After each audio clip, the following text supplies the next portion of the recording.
Isto está errado. O copo não estava ali, disse ele, e revelou um segredo de 2000 anos. O pequeno carrinho vermelho de Felipe deslizou no chão de madeira e parou abruptamente. Na sala, o ar parecia ter o cheiro morno de poeira e papel envelhecido, trazido por um livro pesado aberto sobre o colo da mãe. Os olhos da criança, que deveriam carregar a luz do brincar, fixaram-se na gravura mais famosa do cristianismo. Na página, a imagem da Santa Ceia de Da Vinci. Ana viu o filho franzir o senho com uma concentração surpreendentemente adulta. Sua mãozinha de 6 anos apontou para o espaço vazio na mesa da obra de arte, e ele murmurou uma frase impossível para Samu. Ela sentiu uma pontada de orgulho maternal por sua inteligência, mas o pânico gelado veio com a certeza de que aquele detalhe sequer estava descrito no livro. Ao encará-lo, Ana viu nos olhos de seu filho. O silêncio na sala se tornou uma pergunta. Será que Felipe tinha acabado de corrigir um dos maiores mestres da humanidade? O dia se arrastava sobre a cidade com aquela tonalidade particularmente cinzenta que anuncia o fim da tarde. Um véu úmido e melancólico que filtrava a luz através das janelas. Dentro da casa, o silêncio era o som do mundo comum da infância não perturbada e pertencia a Felipe, um menino de 6 anos com a inocência típica da idade e, paradoxalmente, um par de olhos invulgarmente sérios. O som do carrinho parou. Não foi um acidente, nem o fim da brincadeira, mas uma interrupção abrupta e consciente. Felipe estava diante de uma estante que, para ele, deveria ser um monumento de curiosidade infantil, repleta de volumes pesados, com lombadas de couro e páginas amareladas. Ali pousava um tomo sobre os mestres renascentistas, aberto por acaso ou por alguma força invisível que orquestra coincidências, na página da Última Ceia, a obra de Leonardo da Vinci que há séculos desafia a arte, a fé e a crítica. Ana, a mãe, estava na cozinha, o cheiro de café coado pairando no ar como um suave convite à rotina. Ela sorriu ao ver o filho quieto, absorvido por algo que transcendia seus carrinhos e bonecos. Por um instante, pensou ser apenas a atração infantil pelas cores e pelo drama do quadro. Mas não havia sorriso no rosto de Felipe. Não havia a admiração ingênua de uma criança. A testa do menino se franziu em uma concentração quase dolorosa. O que se seguiu não foi um comentário sobre a B. Aquele som quebrou o silêncio da casa de forma mais estrondosa do que qualquer grito. Isto está errado. Ana paralisou na soleira da porta, a xícara de café suspensa. A frase em si já era estranha, mas o que veio a seguir ressoou como um sino rachado. O copo não estava ali, e Tiago estava de mãos abertas, porque ele escondeu o copo quebrado. Aquele foi o evento que rompeu a membrana do cotidiano. Não se tratava de uma alegação direta sobre ter vivido outra vida, nem de uma profecia assustadora. Era um erro técnico impossível de ser notado por qualquer leigo, e menos ainda por uma criança. Felipe não falava de Jesus ou Judas, mas de um detalhe de composição, de uma ausência sutil. Ele descreveu o quilix de cerâmica. Um pequeno copo, insistiu ele, com uma lasca quase invisível na borda. Na grandiosidade do afresco de Da Vinci, a presença daquele objeto era apenas uma sugestão. Uma elipse desenhada pelo espaço vazio entre as mãos de um dos apóstolos, um detalhe tão esotérico que era percebido apenas por restauradores que utilizavam raios X e por historiadores mergulhados em tratados perdidos. Ana sentiu algo frio e gélido subir-lhe pela espinha, mais potente que o ar da tarde. Tentou respirar, buscando o ar da razão para dissipar o medo. Onde o filho poderia ter lido ou ouvido aquilo? Seria uma conversa perdida na escola? Algum documentário que ela inadvertidamente deixou ligado na televisão? Sua mente, treinada pela lógica da vida adulta, forçava-se a construir uma explicação racional, um mecanismo de defesa contra o inexplicável. Mas a explicação falhava miseravelmente. O peso no olhar de Felipe, fixo no retrato da traição, carregava uma tristeza milenar, uma melancolia que não pertencia aos seus 6 anos. Não era a tristeza de uma crítica artística, era a dor de quem revia uma falha não do pintor, mas de um momento pessoal, íntimo, de profunda relevância. Naquele instante, aquele minúsculo erro histórico-artístico, a ausência do quilix quebrado, transformou o lar aconchegante em um abismo de dúvidas. Ana recolheu o livro e o fechou, mas o peso dele era insignificante comparado ao peso da pergunta que agora pairava sobre sua cabeça. O que exatamente o seu filho estava vendo? A partir daquele dia, o mundo comum de Ana se tornou um campo minado de observação e estranheza. Ela começou a vigiar Felipe não com o carinho materno habitual, mas com a atenção obsessiva de uma investigadora. O menino não mencionou o quadro novamente, mas o tom de sua voz e a profundidade de seu olhar haviam mudado para sempre. Ele continuava a brincar com seu carrinho, mas agora, ao fazer uma curva, sussurrava. Assim, Tiago, mãos abertas, para receber o que vem. Uma frase incompreensível que apenas reforçava o mistério. O ambiente se estabeleceu. A dúvida era o novo ar que respiravam. Ana tentava manter a leveza, mas a cada sorriso forçado sentia o estranhamento crescer. O contraste era brutal, a inocência do filho versus a sabedoria que lhe vazava pelos poros. O detalhe inquietante que convida a continuar não estava na história bíblica, nem na pintura famosa, mas na pequena lasca na borda de um copo de cerâmica. Ana sabia que, para descobrir a verdade, ela teria que romper com o mais sagrado dos princípios, o de proteger a infância do filho. Ela teria que encorajá-lo a falar sobre o que ela mais temia, a memória de uma vida que não era a dele. O menino se levantou, finalmente, e olhou para a mãe, mas seu olhar pareceu ir além dela. Ele não estava mais na sala, mas em uma ceia de 2000 anos, revendo um detalhe crucial que o mundo havia esquecido. E o que viria a seguir exigiria de Ana não apenas coragem, mas a dolorosa aceitação de que seu filho, o centro de sua vida, podia ser apenas o mensageiro de um segredo ancestral. A noite deixou de ser um refúgio para Ana. Após a declaração sobre o copo ausente no afresco de Da Vinci, o sono se transformou em uma vigília tensa, onde a razão lutava desesperadamente contra o inaque. Ana passava as madrugadas observando o filho, não mais com o olhar sereno da mãe que zela, mas com a atenção obsessiva de quem busca uma falha na tapeçaria, um fio solto que desfaça a miragem. Ela procurava a todo custo a fonte terrena daquela sabedoria. Um livro esquecido, uma conversa de adulto que Felipe pudesse ter absorvido. Mas não havia nada.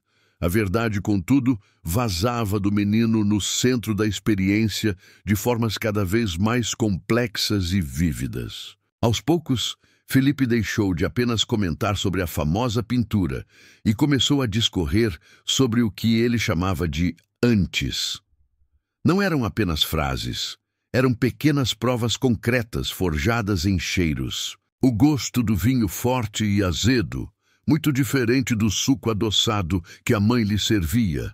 A arquitetura exata de uma sinagoga menor no Monte das Oliveiras, descrevendo a posição das vigas de cedro com uma precisão que jamais constaria em livros didáticos de história. Em um jantar, enquanto Ana lhe pedia para cortar um pedaço de pão, Felipe, sem desviar o olhar, mencionou o nome obscuro de um comerciante de especiarias e de um centurião romano que, segundo ele, Avcu.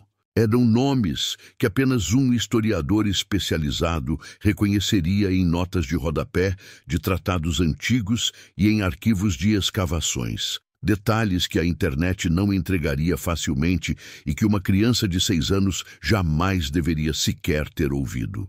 O envolvimento da família e do mundo externo tornou-se inevitável.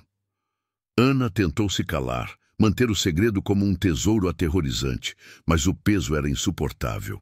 Ela buscou a única pessoa que poderia fornecer a força que se opõe à fantasia. Um baluarte de frieza científica capaz de devolver seu mundo à ordem. O Dr. Elias Valente. Elias era um renomado historiador de arte bíblica, especialista em iconografia do Novo Testamento e um antigo mentor de Ana na universidade. Um homem de convicções inabaláveis, cuja vida era dedicada. Ele via o fenômeno Felipe com a curiosidade profissional, fria e distante de um cientista diante de uma anomalia biológica. A primeira reunião ocorreu no escritório de Elias, um espaço que cheirava a papel velho, poeira de arquivo e ceticismo. O Dr. Valente encarou o caso como uma síndrome psicológica rara, talvez Savantes. Era a voz do público cético, a personificação da muralha da razão. Ele era o aliado que Ana precisava para provar que estava apenas louca e o antagonista que provaria que a verdade não cabia na ciência. O teste profissional começou. Elias não usou desenhos ou cores, mas sim a linguagem e a história. Ele testou Felipe com perguntas complexas sobre declinações verbais em aramaico, a língua que o menino... A frieza metódica de Elias contrastava com a fragilidade de Felipe, sentado na poltrona grande. O silêncio na sala era tão pesado que parecia comprimir o tempo. A resposta veio não apenas com as palavras certas, mas com a pronúncia exata, um sotaque que Elias jamais havia escutado em seus estudos, mas que soava profundamente autêntico, ancestral. A tensão cresceu de forma contida. Em seguida, veio o teste sobre a geologia do Vale do Cédron, os caminhos escondidos no entorno de Jerusalém. Elias, com a voz firme e profissional, questionava: Felipe, se você estivesse fugindo dos soldados, qual caminho percorreria? E o que há de diferente no solo daquele lugar? Felipe respondeu a todas, descrevendo a composição do calcário e as variações de altitude com a precisão de um geógrafo. A dúvida na mente de Elias já não era se o menino tinha ouvido a informação. Era como ele poderia saber disso com tamanha vividez. O teste final, o que faria a lógica de Elias tremer, veio com um detalhe controverso: a descrição de um nicho subterrâneo no Monte do Templo. Era um ponto que o próprio Elias havia defendido em sua tese de doutorado, alegando que o nicho existia e poderia guardar segredos, mas que jamais havia sido comprovado arqueologicamente. Era uma teoria pessoal, uma obsessão acadêmica que ele jamais havia compartilhado com Ana ou com qualquer um que não fosse seu círculo mais íntimo de pesquisa. Elias inclinou-se sobre a mesa, o óculos escorregando levemente sobre o nariz, e perguntou, com a voz agora um tom abaixo, quase um sussurro de incredulidade: O que há naquele lugar, Felipe? O que você, se estivesse lá, veria? O menino no centro da experiência não deu uma descrição de fé ou fantasia. Ele apenas sorriu, um sorriso antigo e cansado que envelheceu seu rosto de criança por milênios. E a frase que proferiu não se dirigiu ao historiador, mas à alma de Ana, que estava sentada ao lado, respirando em pequenas golfadas de terror e fascínio.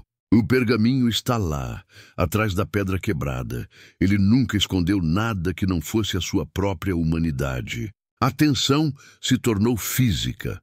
Elias Valente, o baluarte da razão, recuou em sua cadeira como se tivesse levado um choque. A menção ao pergaminho e à pedra quebrada era a prova impossível. Era a validação de uma teoria que só existia na mente de um cético profissional e, aparentemente, na memória de uma alma antiga. Ana oscilava entre o terror de ter um filho anômalo e o fascínio indescritível que a sabedoria emanada dele. Sua razão gritava: mentira, histeria, coincidência. Mas seu coração de mãe, agora inundado pela empatia, sentia o peso e a verdade daquele relato. Aquele não era um garoto prodígio, era um mistério psicológico e espiritual em carne e osso. O silêncio que se seguiu não era de paz, mas de desconforto. A lógica de Elias estava trincada, e a fé de Ana estava nascendo de um lugar de terror puro. O antagonista, o ceticismo de Elias, havia falhado em sua primeira tentativa de desmantelar o relato. O silêncio que se seguiu não era de paz, mas de desconforto.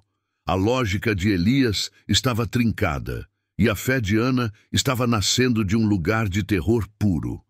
O antagonista, o ceticismo de Elias, havia falhado em sua primeira tentativa de desmantelar o relato. O que Ana precisava agora não era mais a razão, mas a prova visual, a confirmação que a levaria a enfrentar o fenômeno de frente. Ela sentia que a memória de Felipe estava incompleta, que a alma que retornou trazia consigo não apenas a sabedoria, mas uma culpa não resolvida. Aquele detalhe inquietante que convida a continuar era a imagem do pergaminho escondido por 2000 anos, esperando ser encontrado por uma criança que lembrou onde ele estava. Ana sabia que para aliviar a angústia do filho, ela teria que mergulhar de cabeça no passado que ele tanto insistia em reviver. O próximo passo não seria mais uma investigação de consultório, mas uma peregrinação emocional em busca de um lugar onde o passado e o presente se tocavam. O baluarte da razão, personificado pelo Dr. Elias Valente, havia sido abalado. Contudo, Ana sabia que a dúvida racional, por mais trincada que estivesse, era ainda um escudo contra o medo.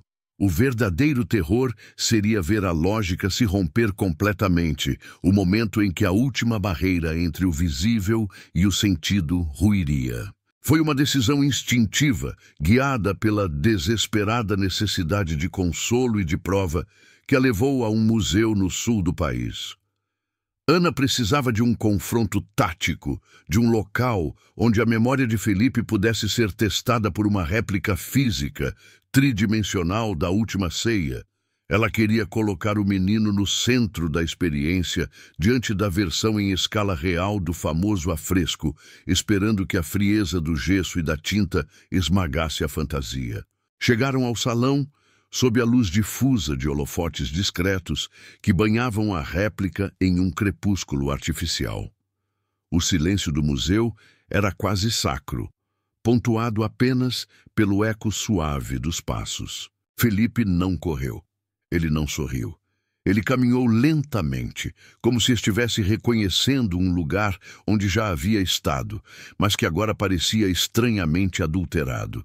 Quando chegou diante da imensa, seus olhos foram atraídos com uma força magnética para o discípulo Judas, cuja expressão, na réplica em alta fidelidade, parecia refletir não a maldade premeditada, mas o pânico e o desespero de um homem encurralado pela inevitabilidade. Nesse instante, a racionalidade de Ana se desintegrou. Felipe começou a chorar. Mas não era o pranto infantil de um susto ou de uma birra. Era um pranto ancestral, um soluço que parecia vir de séculos de angústia reprimida. O som era gutural, descontrolado, uma liberação de culpa e de dor acumuladas no tempo. Eu falhei. Eu deveria ter falado, ele soluçou, a voz distorcida pela dor de uma memória que não o deixava descansar. A revelação íntima emergiu entre o choro convulsivo. Ele confessou a Ana que não havia sido um dos 12 apóstolos como ela, em sua fantasia mais dramática, poderia ter imaginado. Ele havia sido apenas um jovem servo, um auxiliar insignificante, cuja única responsabilidade naquela noite era servir a água e o vinho aos convivas. Aquele minúsculo quilix de cerâmica quebrado, o detalhe que deu início a tudo, era dele. Era um presente de seu pai, um símbolo de responsabilidade e confiança. E a quebra do copo, ele explicou, símbolo, a de proteger o mestre, a de intervir, a de alertar sobre o que estava por vir, ele vira o drama de perto e se calou. Da Vinci, ele continuou, não escondeu a traição de Judas, escondeu a dor do silêncio de quem viu o peso daquele momento e não pôde intervir. Naquele momento de profunda alternância natural de emoções, a cena atingiu um nível de detalhe que transcendia o relato oral. Ana sentiu a necessidade desesperada de registrar aquela verdade. Ela pegou. Felipe, com a rapidez e a precisão de um mestre, um domínio motor que não era o de uma criança de 6 anos, pegou o carvão e, numa margem livre da réplica, esboçou com um traço firme. Ele desenhou uma sutil fissura na pedra da parede, bem acima da cabeça de Cristo. Um detalhe microscópico. Ele disse, é o único ponto de repouso visual do olhar dele. Ele olhava para o alto, para a rachadura, não para o futuro, mas para o erro geológico. Ana sentiu a vertigem do desespero. O filho estava imerso em uma ilusão que parecia irremovível. E, ao mesmo tempo, a esperança. A revelação era tão rica em detalhes que tinha que ser verdadeira. O público, imaginou Ana, deveria estar oscilando entre o fascínio de um milagre e a culpa de um falhanço ancestral. A dúvida racional de Ana se dissolveu ali. Não importava mais se ele era de fato o servo reencarnado. O que importava era que a memória dele, essa força que se opõe à ordem dos fatos, era tão poderosa que estava se manifestando em um detalhe estrutural. Anos depois, Ana descobriria a verdade fria e factual sobre aquele desenho. Em uma conferência sobre conservação de arte, ela viu um slide de um raio-x de restauração do afresco original, feito na Itá. Era um conhecimento que nenhuma criança brasileira, nenhum leigo, poderia ter. Apenas a memória de alguém que estava lá poderia ter registrado o ponto exato de repouso visual do mestre. A partir desse momento, a busca de Ana deixou de ser racional e se tornou uma busca emocional desesperada por consolo. Ela precisava encontrar o alívio para a dor de seu filho. A culpa da alma antiga havia se transferido para o corpo da criança. O ponto de virada estava estabelecido. Ana aceitara que estava diante de um fenômeno inexplicável. O próximo passo seria um confronto de fé, onde a catarse sensorial fecharia o ciclo da culpa. A nova prova, a fissura na pedra, era um detalhe inquietante que convida a continuar, pois ligava o mistério da alma a uma evidência que a ciência só podia confirmar, mas jamais explicar. O que Ana buscava agora não era o porquê ele se lembrava, mas o como aliviá-lo da dor de um erro de 2 milênios. O que se seguiu à revelação da fissura na parede do museu não foi mais um caso de investigação, mas uma busca emocional desesperada. Aquele que vive a transformação, Ana, entendeu que seu filho carregue. O medo de ter um filho sobrenatural havia sido substituído pela urgência de curar a alma antiga que habitava o corpo do menino. Para isso, era preciso um palco onde o confronto entre fé e razão pudesse ser encenado até a exaustão. Ana escolheu a Capela de Nossa Senhora da Candelária, no interior de Minas Gerais, um lugar de que a viagem foi longa e silenciosa, uma espécie de peregrinação não religiosa, mas psicológica. Ana buscava o silêncio que pudesse engolir o barulho do inexplicável. A capela era pequena, construída com pedras frias e exalava o cheiro de incenso antigo e cera queimada, uma atmosfera que parecia suspensa no tempo. A luz da tarde, que espremia-se pelos vitrais desviou, a cena sensorial era composta pelo silêncio sepulcral e pelo toque gélido da pedra no chão sob seus pés. Sentaram-se ali, Ana e Felipe, diante de um crucifixo barroco cuja imagem, esculpida por mãos de um mestre da dor, refletia um sofrimento quase humano, sem a glorificação do martírio. O silêncio era tão denso que parecia carregar o peso de todas as preces jamais proferidas naquele lugar. Felipe, aquele que vive a transformação, com os olhos castanhos fixos na face exausta da figura de madeira, não falou. Ele escutou. E o que ele descreveu a seguir não foi um relato de visão, mas o que ele lembrou foi o som do vento morno de uma colina que vinha secar as lágrimas de um homem exausto, um toque de gentileza da natureza no ápice da crueldade humana. Ele estava cansado, mãe. O corpo dele estava no limite, mas a dor maior era a dor da solidão. A dor de ver todos que amou falharem, fugirem.